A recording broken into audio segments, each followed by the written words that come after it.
들으시던 분들이 아니요, 저 처음. 저 진짜 처음. 딱 소리도 들었던. 자, 시작할게요. 잘 들으세요. 네. 자, 이번 거는 그 뭐냐면은 그동안 이제 신라 차문화에 대해서 여러 가지 이야기가 있었지만 뭔가 실질적이지 못했잖아요. 신라차가 있었다. 그러면 충담선사 뭐 그리고 뭐 손덕여왕 그 지장보 그 김교각 스님이라든가 또 나중 김대령 이렇게 얘기가 나오지 뭔가 이렇게 그 와닿지가 않는 신라 차문화 이야기가 많았어요. 그래서 안압지에 나타나는 신라 최초의 다완 이야기라든가 이런 것들이 사실 이렇게 뭔가 실질적이지 못고 떠 있는 이야기였거든요. 근데 요거는 한번 그것들을 정립할 수 있는 좀 계기가 됩니다. 그래서 신라 차 문화를 얘기할 때 우리 차인들이 그 자부심이 많이 있잖아요. 아유, 우리 신라 시대부터 차를 마셨다라고 하는 거. 근데 이제 그것이 뭐냐면은 신라 자체적으로 자생적으로 차 문화가 신라에서 태동돼 가지고 누렸던 게 아니고요. 그 이전에 이미 당나라에서는 만연돼 있었던 차 문화가 신라에서 그것을 도입해 가지고 차가 시작됐다라고 하는 부분을 유물로서 이렇게 비교 전시해 가지고 신라 차 문화의 어떤 면모를 이렇게 읽어보도록 한 겁니다. 우선은 이제 뭐냐면 우리나라 땅에서 발견된 당나라 도자기들이에요. 여기 그 제일 북방이 이천이고 제일 많은 게 경주 땅이죠. 경주에는 여기 동천동, 마천사지, 배리, 왕경유적, 식장동, 안압지, 인왕동, 조양동, 항남동 여기에서 다 수없이 많은 당나라 때 도자기들이 발견됐습니다. 여기 사진이 다 있어요. 근데 그 사진이 이게 발견된 지가 45년 됐어요. 45년 동안 경주박물관에 전시가 돼 있는데 사실은 이 도자기들에 대해서 도자사적 측면, 그러니까 우리나라 도자사를 연구하는 그 경주박물관의 학예사들은 중국 당나라 때 이게 월주요다, 형주요다 이런 것들을 명확하게 밝혔는데 도자사적 측면이죠. 그러나 이것이 신라에서 문화사적 용도는 규명하지 못했어요. 그저 당나라와 신라의 문화 교류사 측면에서 당나라 도자기가 신라에서 도입해 썼다라는 정도로 하고 45년이 지나왔는데 그것들을 분석해 보니까 다 뭐냐면 90%가 다 당나라 때 다완들이에요. 근데 이제 그 다완이 왜 그러냐면은 다완이라면은 우리가 생각할 때 다 이렇게 오목하고 거품이 나야 되고 하는데 그 경주에서 발견된 것도 보면 다 사발같이 생겼어요. 그러니까 다완이라는 생각을 못 했던 거예요. 근데 이제 사실 저는 이거 당나라 때 다구가 이제 1000점 이상 이렇게 수집하다 보니까 그 중에 다완도 몇백 점이 되거든요. 다 굉장히 어떤 약속된 균형을 갖고 있습니다. 형태를. 그래서 금방 할 수 있었죠. 그래서 이런 전시를 하게 됐는데 바로 이런 우리나라에 엄청나게 많은 양의 당나라 도자기들이 출토가 됐습니다. 근데 우리 신라에서는 이 당시에 자기를 못 만들었어요. 다 토기밖에 못 만들었습니다. 그런데 우리는 신라 시대의 차를 신라의 다구가 있었을 거다라고 우리가 지금 그 차자 들어가 있는 토기사발 있죠. 저게 우리 최초의 신라 차그릇이다 해가지고 차와 관련된 서적에는 저게 다 도배가 돼 있습니다. 근데 이제 저게 차그릇이 아니다라는 게 아니라 조금 있으면 요 그림을 통해 가지고 저게 뭔지 여러분들 스스로가 아시게 될 수 있을 겁니다. 여기 보시면은요. 이쪽 거 같은 경우는 이제 당나라와 신라가 교역을 했던 거죠. 이번에 그 경주에서 신라 유적 때 발견된 다구들의 거의 70%는 중국의 월지요 도자기들이에요. 청자 도자기들이죠. 월지요는 우리 고려 청자도 월주의 기술이 고려로 와가지고 고려 청자를 시작하게 됩니다. 그러니까 우리 고려 청자는 고려에서 자생적으로 생긴 게 아니라 월주의 도공이 중국의 당나라가 망하고 5대식이라고 하는 혼란기 때 도공들이 다 손을 놓고 있잖아요. 장보고의 그런 역할이 월주의 도공들을 우리나라에 데려옵니다. 그래가지고 그들이 우리나라에서 청자를 시작하죠. 그런데 이제 나중에 어떡합니까? 이들이 와서 시작을 했지만, 그러니까 청자 기술은 중국에서 왔어요. 하지만 곧바로 시간이 한 1, 2세기 지나면서 막 비색 청자에다가 상강기법이라고 하는 우리만의 독특한 문화로 다시 바꿔져 나가서 고려 청자가 중국에서 왔는데도 여기 청자를 능가하는 발전된 청자로 가게 됩니다. 우리 문화의 특성이에요. 성유진 미술이고. 네? 성유진 그래가지고 그게 또 일본으로도 가고 그랬던 거죠. 이렇게 해서 여기 청해진이라는 데 있죠. 장보고에 저기. 거기까지 일단 중국에 와서 여기서 이제 울산으로 가서 경주로 들어오는 것들. 대부분 이런 루트로 들어갔고, 경주에 이제 동국유적지 월지 이 지역에서 그렇게 많이 나왔습니다. 월주의 저기 안압지는 선덕여왕 때는 만들어지지 않았어요. 선덕여왕 이후에, 그러니까 경덕왕 때가 가장 전성기입니다. 여기 나타나 있었던 그 월주에서 안압지에서 발견된 다완들은 거의가 다 경덕왕을 기점으로 해서 그 전후 것들이에요.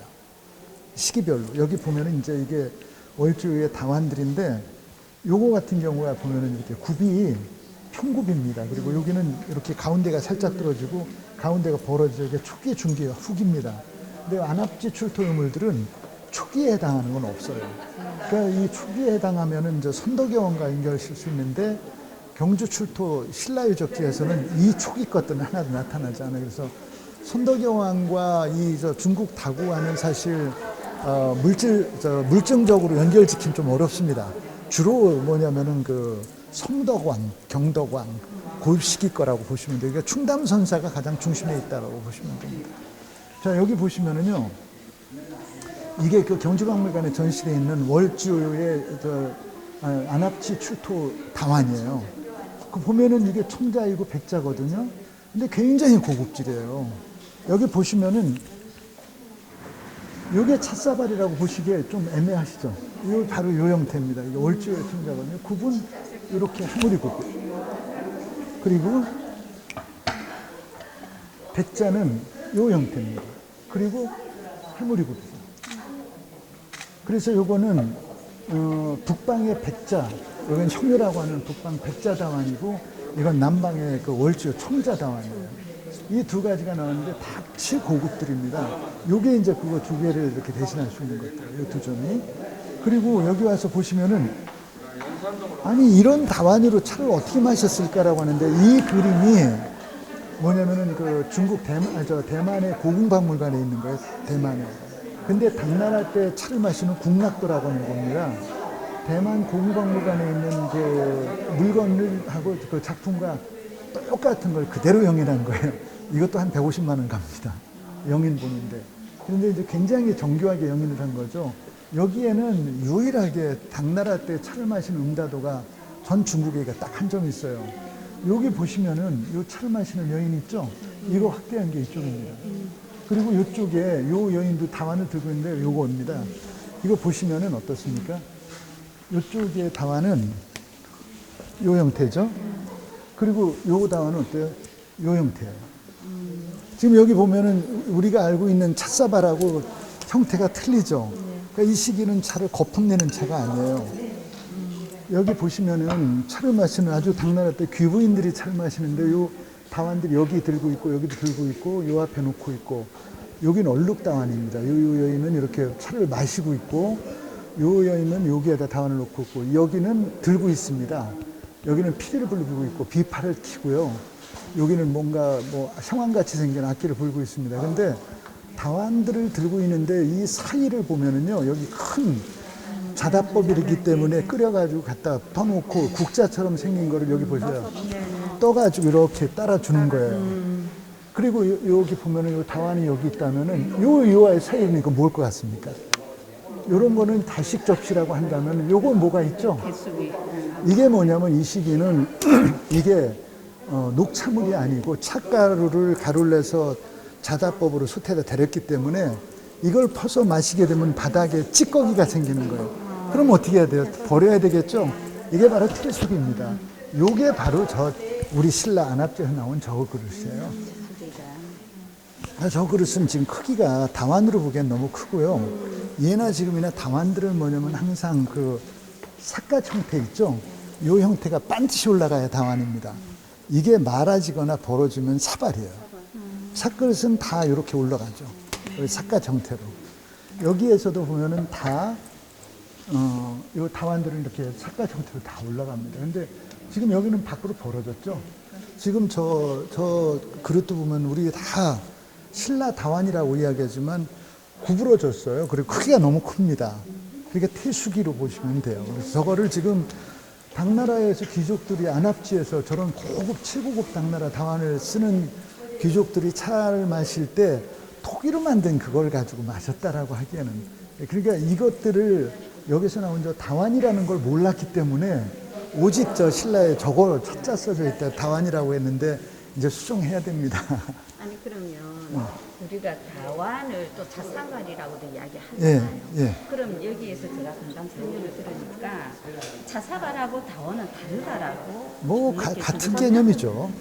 사발이 완자니까 뭐 네. 찻사발이나 다완이나 뭐 근데 같은 이제 개념. 어떤 분들은 지금 계속 우리말로 좀 우리나라식으로 하자 이래서 다완보다는 차사발이라고 이름을 하는 게 더 안 좋겠나 좀 이렇게 여러 이렇게 사실 많이 그 부분은 그렇게 중요한 부분은 아닌 것 같습니다. 사실 그 이전에 실체도 잔뜩 누적돼 있는데 뭐 명칭 하나 뭐 바꾸고 하는 거 뭐 그것도 언젠가 이제 정립이 돼가는 건 필요하겠죠. 그것도 좋으신 말씀입니다. 자, 여기 보면은 다 형태들이요 꽃갈 형태예요. 다 납자가 온 접시 형태들입니다. 근데 여기 지금 전시되어 있는 건 여기 쪽에 가면 안내가 나오겠지만 중국은요 우리나라도 이렇게 그 지역별로 그 차이가 많이 있지만 엄청나게 월주회사가 시작돼서 여기에 보면은 한 청자 가마가 6개 정도가 되거든요. 거기 6개 정도 되는데 월주하고 가장 끝에 있는 장사요하고는 1,500km 돼요. 그렇게 먼데도 약속되듯이 꼭 이렇게 요런 해무리구발을 지어놓고 이렇게 그 다완의 형태로 다 통일되어 있습니다. 그러니까 그 당나라 시기에는 중국 전체가 통일된 어떤 그 차문화를 갖고 있었다라는 걸 여기를 통해서 알 수 있죠.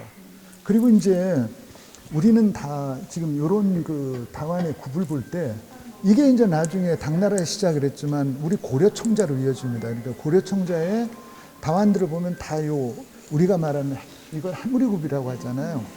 근데 지금 이거가 이 최순호 선생이라는 분이 초대 국립중앙박물관장 하신 분이 고려 청자에 나타나는 이 굽을 우리식으로 이름을 지어야 되니까 이름을 어떻게 지을까 하다 보니까 현실에서 이것을 찾아보니까 이 바로 해무리에서 이걸 찾을 수 있다라고 한 거예요. 그래가지고 이걸 해무리굽이라고 지어놨습니다. 그러니까 해무리굽이라고 지었는데 사실 그거는 이름으로 보면은 예쁜데 사실은 그 본질은 틀렸어요. 당나라 때 이런 다완의 굽을 이거로 만들 때 해무리에서 찾아서 진 건 아니고요. 이거를 중국에서는 뭐라고 하면 옥벽저라고 합니다. 옥벽저. 그래서 옥벽이라고 하는 건 뭐냐면 이게 바로 옥벽이에요. 옥벽. 옥으로 깎아서 만든 이런 그 평평한 이거를 신석기 시대 옥벽이라고 합니다. 이렇게 큰 것도 있고 또 이렇게 조그만 것도 있어요. 근데 이런 거는 뭐냐면은 홍산 문화, 이거 6,000년 전에 그 우리 선조 문화죠. 여기 보면은 옆에다가 이걸 놨습니다. 이건 옥기 시대니까 아직 금속이나 이런 게 안 나왔을 때죠. 그런데 우리 신라에서는 뭐냐면은 황금으로 만들어가지고 여기를 떠났어요. 여기 터놨기 때문에 귀걸이라고 하는데 여러분 요거에다가 귀에 거실 수 있을 거라고 생각하세요? 이건 다 100% 부장품으로 이것처럼 넣어주는 거예요. 그러면 왜 이게 의미가 뭔 것 같으세요? 여러분들이 요 신라의 귀걸이 하나만 이해하시면은요, 우리 도자문화, 불교 미술 이걸 다 이해하실 수 있어요. 요 옥벽 하나를 잘 이해하시면은요, 우리 문화는 다 여기에서 시작합니다. 다랑아리도 여러분 이게 옥벽이다라고 하는 걸 얘기하시면 잘 이해 못 하시겠죠? 다랑아리도 이름을 잘못 지은 거예요, 그게. 그러니까 다랑아리를 보고 이 최순우 선생님이 또 그 항아리를 보고 이름을 지어야 되니까 뭐라고 지을까 찾다 보니까 둥그렇고 탐스런 보름달에 그걸 연상을 해가지고 다랑아리라고 지어버리니까 도공들이 항아리를 만들 때 달을 연상해가지고 항아리를 만드니까 동그래져 버리는 거예요. 절대로 달을 연상한 게 아닙니다. 다 2단계예요. 이 옥벽을 이해하셔야 돼요. 그래서 여기 보시면은요, 이게 우리나라의 옥벽이거든요. 이거는 우리나라 이게 그 충청도 서산이 출토된 거, 이거는 강원도에서 나왔는데, 여기 보시면 이렇게 뾰족 약간 나왔죠? 이건 터졌죠? 요게 바로 이겁니다. 요거는 옥벽이라고, 요건 옥결, 우리가 결이 같다라고 그러죠? 옥결이에요. 이게 결입니다. 그럼 이게 뭐냐면은요, 여기 이거 보세요. 여기 보면은 이 옥벽을 이제 구체적으로 표현했는데 뭔가 소용돌이 치고 있죠. 이게 이 하나 속에서 음과 양의 기운이 막 소용돌이 치는 걸 얘기하는 거예요. 그래서 나중에 이걸 복잡하게 안 하고 음의 기운 하나, 양의 기운을 하나 만들어가지고 만든 게 태극이에요. 태극이 여러분 여기서 시작하는 겁니다. 그러니까 이게 초기 태극이에요. 이게 초기 태극, 우리 태극기의 이 그 안에 태극이 이거다라는 거를 아시면 굉장히 많은 게 또 보여요. 자, 여기 보세요. 심지어 이 잔내도 굽에 다 이렇게 만들었습니다. 그러니까 여러분 이게 뭐냐면은,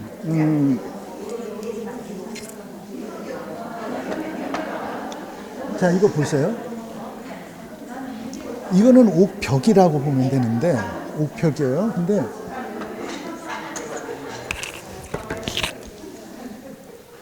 이거는 이제 우리 홍산문에 이게 5,000년 전 겁니다.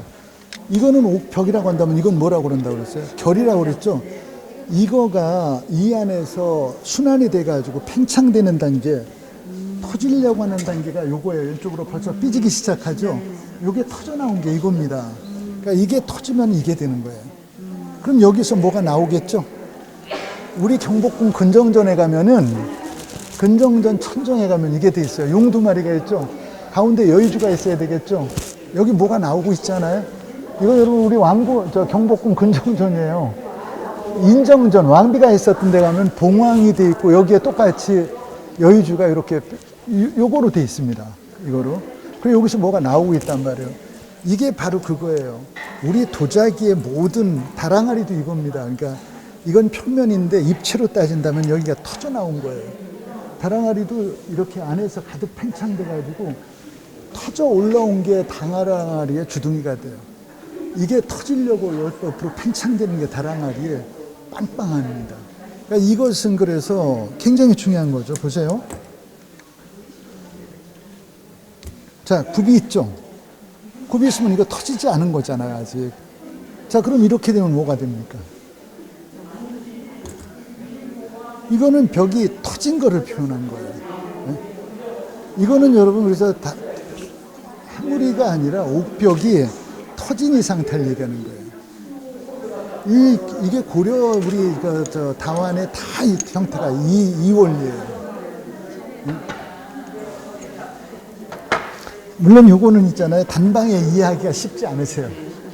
여기 보세요. 그래서 여기 보면은 그 신석기 시대 무덤에 보면은 이 손에다가 이걸 가득 채웠죠.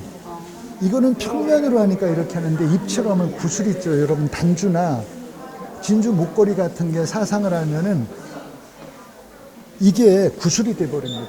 입체로 하면. 여기 보세요. 여기 보면은 이거는 지금 아직 터지지 않았죠.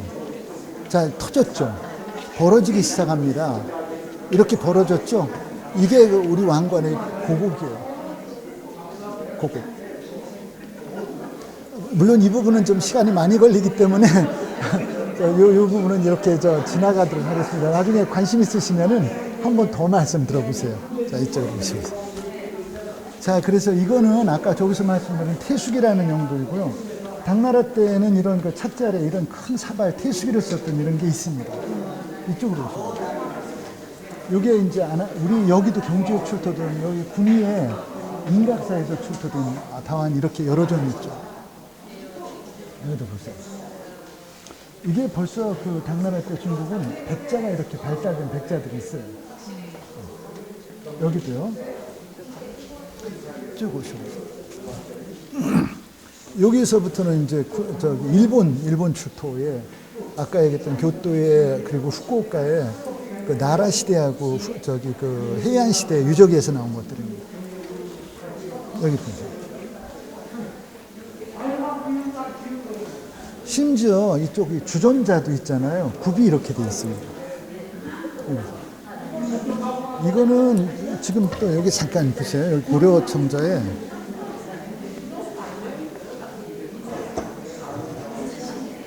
이건 이제 당나라 다완이 신라에서 받아들여가면서 고려시대에 고려 첨자가 만들어지잖아요.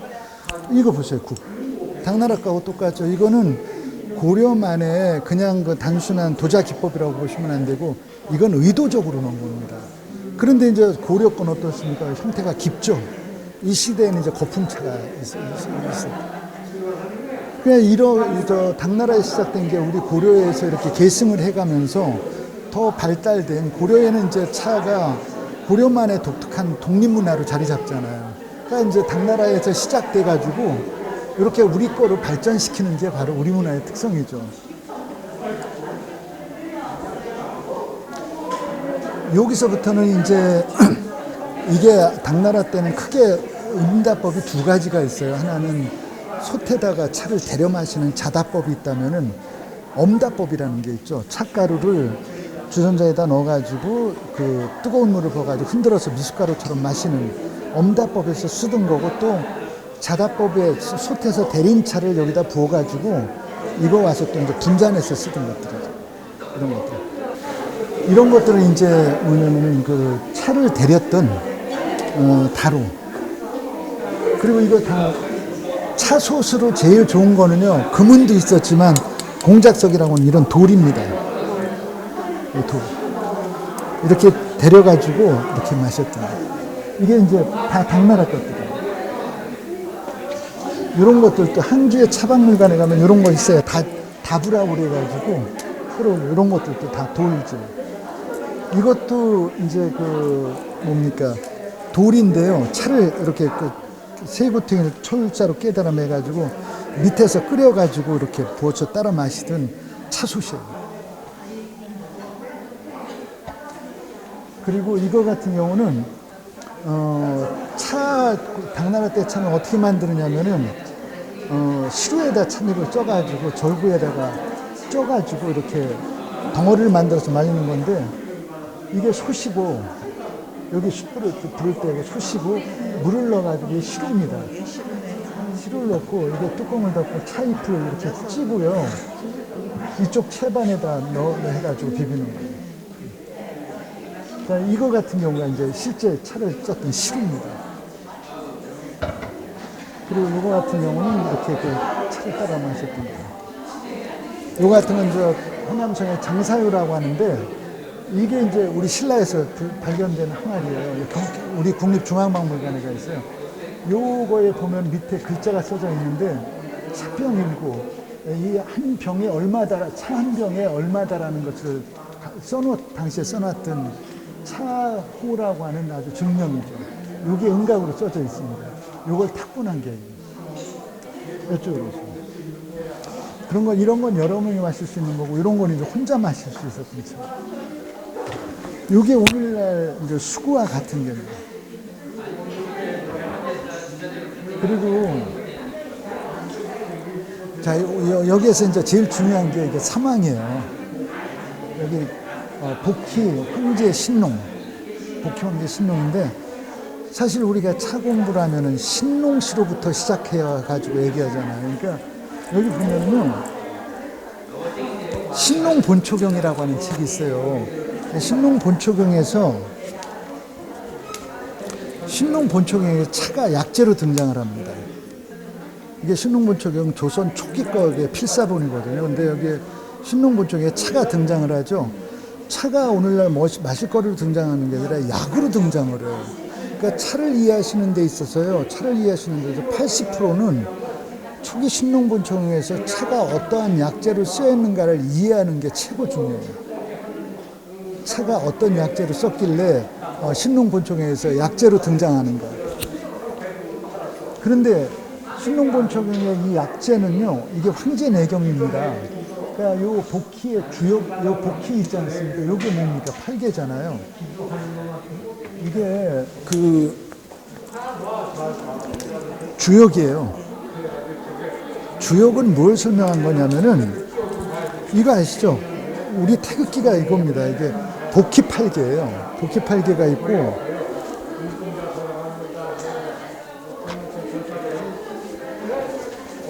문왕팔개가 있습니다. 우리 복희팔개는 여기 건곤감리가 음량이 마주보고 있죠. 근데 문왕팔개라고 하는 것은 권위역이 있다면 곤이 이쪽으로 가 있어요. 그래서 여러분들 집에 향로가 있잖아요. 향로가 팔개 뚜껑이 2개가 있는데 요 8개를 뚫어놓은 향로 뚜껑이 있고 요 8개를 뚫어놓은 향로 뚜껑이 있어요. 그래서 며느리들이 제사를 지낼 때 향로 뚜껑을 바꾸면 헛제사예요. 이거 모르시면 안 돼. 그 주역은 선천팔계의 이야기와 후천팔계의 이야기를 문자로 설명하는 게 주역이에요. 이것을 도형으로 했는데 이거 도형은 여러분들이 건곤감리로 이해하시는 것 같지만 이게 바뀌어 있잖아요, 다. 이것을 문자로 설명해 놓은 게 주역입니다. 그러니까 이거를 가지고 그 사주팔자 보는 것은 명리학이라고 그래가지고 주역의 본질이 아니에요, 그거는. 그러니까 대부분 오늘날 주역 공부하면 그 사주팔자 보는 명리학의 관점에서 보는데 동양 문화를 이해하는 관점으로 주역을 보면 굉장히 쉽고 차를 이해하는 데 있어서 주역은요, 사실은 그 명리학은 여러분들 한 7년 공부하셔야 돼요. 근데 차를 이해하는 데 있어서의 이 주역의 요 음양도 저 팔괘를 이해하는 거는요, 한 달만 공부하시면 다 이해하실 수 있어요. 그러니까 요거를 이해하시면 차에 대한 부분을 굉장히 명쾌하게 이해하실 수 있습니다. 여기 이게 바로 저기 1014세기에 사망의 복희 황제 신농. 복희는 손에 팔괘를 들고 있고 신농 씨는 여기 있고 곡식을 들고 있죠. 이게 약초로 표현되기도 하고 곡식으로 표현돼요. 그러니까 그 안녕하세요. 복희는 신농 씨는 우리가 차 공부할 때 차는 신농 씨로부터 시작하여 그러잖아요. 그러니까 신농과 사실 차는 아무 상관이 없어요. 여기 신농 본초경에 여기에 차가 등장은 하는데 이 신농 본초경은 신농 씨가 쓴 책이 아니고 신농 씨는 4,500년 사람이라고 한다면 신농 본초경은 1,500년 전에 지어진 책이에요. 그래서 중국에는 고대의 유명한 저술이 있으면 그 앞에다가 성현의 명호를 빌려가지고 앞에다 쓰는 게 아주 유행이 돼 있죠. 황제내경도 황제가 쓴 게 아니에요. 신농 본초경도 신농이 쓴 게 아니고 사실은 이건 양나라 때 양나라 때 만들어진 책입니다. 그러니까 1500년 전에 만들 때 신농의 명호를 빌려다 붙여놓은 거예요. 그냥 중국의 약학서예요. 여기에 차가 약재로 등장을 하는데 과연 여기에 양리 기능이 한약에서 차를 어떠한 약으로 썼는지를 이해하는 게 최고 중요하죠. 그러니까 여기에 신농본초경에는 365가지 약재가 등장을 하는데 신농본초경에 등장하는 동양의 한약재는요, 이거 잘 이해하셔야 돼요. 차를 과학으로 해석해가지고 차에 어떤 성분이 우리 인체에 어떤 영향을 주고 뭐 비타민C, 피부노화, 뭐 항암 효과, 이거는 사실 차의 본질이 아니에요. 그걸 따진다면 요즘 멀티비타민 하나만 먹으면 차 100잔 영양가가 있습니다. 차에 그러니까 이런 거 있죠. 동양의학은 동양과 서양의학은 분명히 나눠지죠. 서양의 대학병원에 가면 여러분들 무조건 피검사부터 합니다. 그리고 엑스레이 찍고 MRI 찍고 내시경하고 우리 물질을 살피잖아요. 그러니까 보이는 세계를 살피는 거라고. 근데 한의학은 보이는 세계를 살피는 게 아니라 물질 세계를 살피는 게 아니라 보이지 않는 세계, 즉 기질의 세계를 살피는 게 한의학이에요. 한의원에 가면 피검사 안 하잖아요. MRI 안 찍죠. 가서 이렇게 진맥 찍잖아요. 즉 우리 인체 내에서 순환되는 기질을 살피는 의학이라니까. 그래서 그럼 그 한의학 약재는 뭐냐면은 자연 물질 중에서 그 물질이 지닌 기질을 활용해서 우리 인체 내의 기질의 어떤 그 변화를 유도할 수 있는 기질을 파악해가지고 365가지고 골라놓은 거예요. 그 중에 차가 선택됐다라는 거죠. 여기에서 여기에서 활용한 차는 철저하게 차의 성분을 활용한 게 아니에요. 차의 기질을 활용한 겁니다. 그래서 차가 이렇게 시작된 차에 어떠한 기질을 의학에서 썼는가를 이해하는 게 차를 이해하는 데 있어서 80%예요. 근데 지금 우리는 자꾸 서양 과학으로 차의 성분을 과학으로 디테일하게 분석해가지고 거기에 뭐가 있고 그게 인체에, 그거는 차의 의미가 아니에요. 여기에서 말하는 차의 기질이 인체 내에 어떤 효과, 약으로 썼는가라고 하는 걸 이해하는 게 최고 중요하죠. 즉 여기에서의 신농본초경에 처음으로 등장하는 차의 양리작용은 뭐냐면은요, 차의 양리작용은 어떤 거냐면은 차의 기질이라고 그랬잖아요. 그러니까 여러분들이 이거죠. 어렸을 적에 갓난아이가 에너지를 가장 많이 쓰는 거는 막 엎쳐 기잖아요. 그러다 걸음마를 막 시작할 때는 아이들이 걷기 시작하면 너무 신나하잖아요. 그러니까 에너지를 요 발 아래에서 최고 많이 씁니다. 콩콩거리고 다니잖아요. 20대가 되면 에너지 제일 많이 쓰는 데가 허리 부분이에요. 그래서 사고가 나고 아이를 해산하게 되고 그러죠. 그리고 40대, 50대가 되면 에너지 제일 많이 쓰는 데가 바로 요 부분입니다.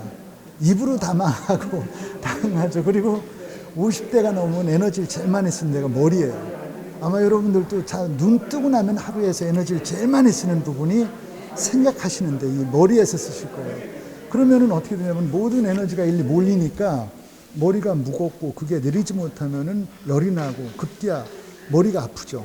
그러면 여러분들은 타이레놀 드셔야 되죠.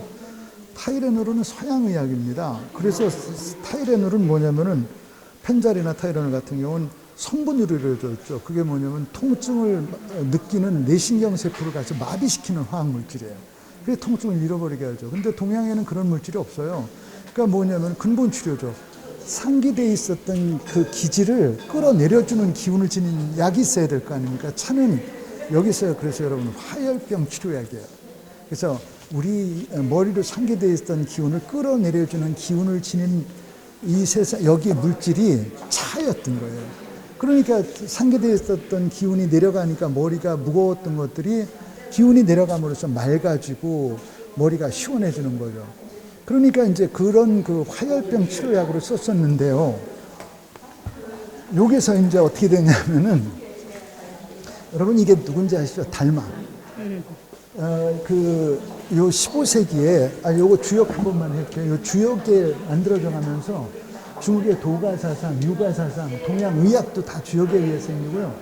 불교 미술, 조각회와 건축도 다 주역에 근거한 겁니다. 그리고 공예, 금속 도자기와 복식 건축도 다 주역에 컨트롤하는 거예요. 그러니까 주역이라고 하는 거에 근본을 조금만 이해하시면은 우리 문화를 이해하시기가 쉬워요. 그러니까 옛날 한재 선생이 20대 때 다부를 쓸 수 있었던 거는 그 시기에 차 선생이 어디 있어요? 학문이 어디 있어요? 주역을 음양오행을 이해하기 때문에 차라는 것은 만지는 순간에 단번에 이해해버린 거죠. 그러니까 이제 이게 그겁니다. 신농본청에서 차가 약재로 썼었잖아요. 근데 그때 500년 동안에 약으로 써가면서 6세기에 요 달마 스님이 중국으로 와가면서 선종이 시작되죠. 그러니까 선종으로 시작돼 가면서 선생들이 선에 임할 때 뭐가 필요하면 맑은 정신이 필요하단 말이에요. 그러니까 선에 임하면 그러니까 어떻게 해야 되냐면은 차를 마시고서 그 상기됐던 기운을 내려가지고 머리를 맑게 하고 그 상태에서 선에 임하게 되는 거예요.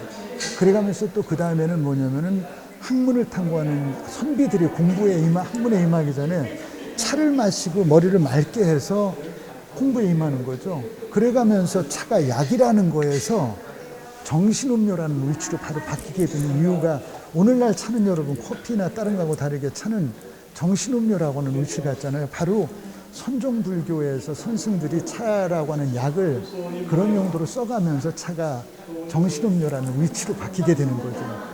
그래서 이제 요거는 그 당시에 선종불교에서 선승들이 차를 마셨던 다완들입니다. 그리고 여기 보시면은 이게 1500년 전 것들이에요. 이거 보세요. 이거는 아까 저쪽 여기에 구부역 옥벽이 아니죠. 옥벽이 아까 이렇게 터지는 거라고 그랬잖아요.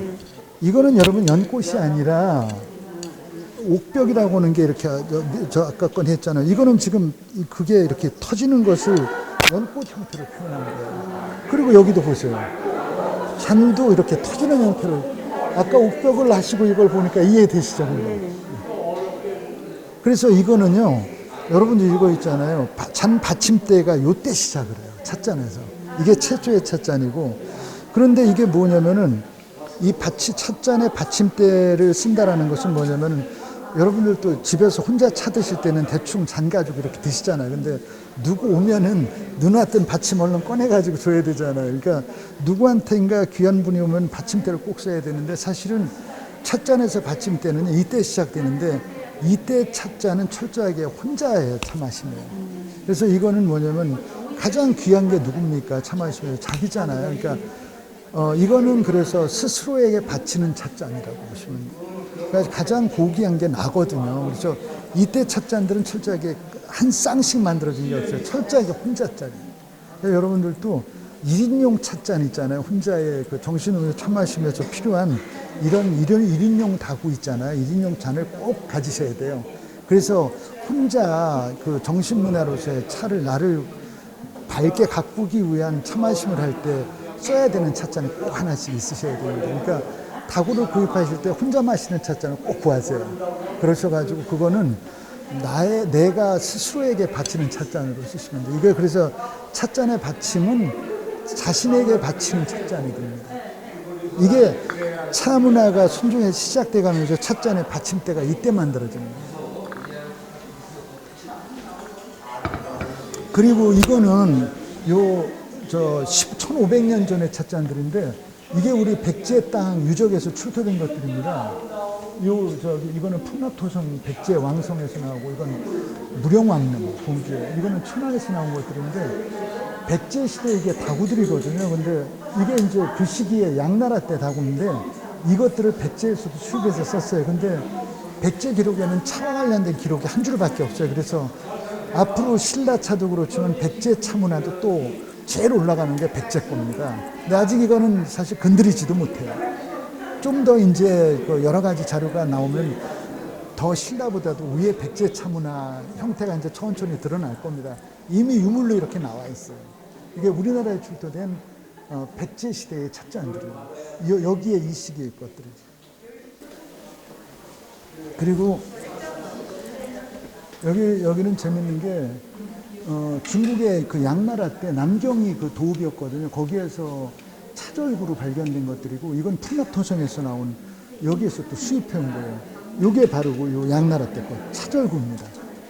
이때는 여기 절구에다 빻아가지고 차를 마셨던 게 아니라 차 가루를 내고 거기에다가 죽 뭐 다른 양념 같은 걸 섞어가지고 끓여서 마셨던 거예요. 그러니까 찻잔이 좀 크죠.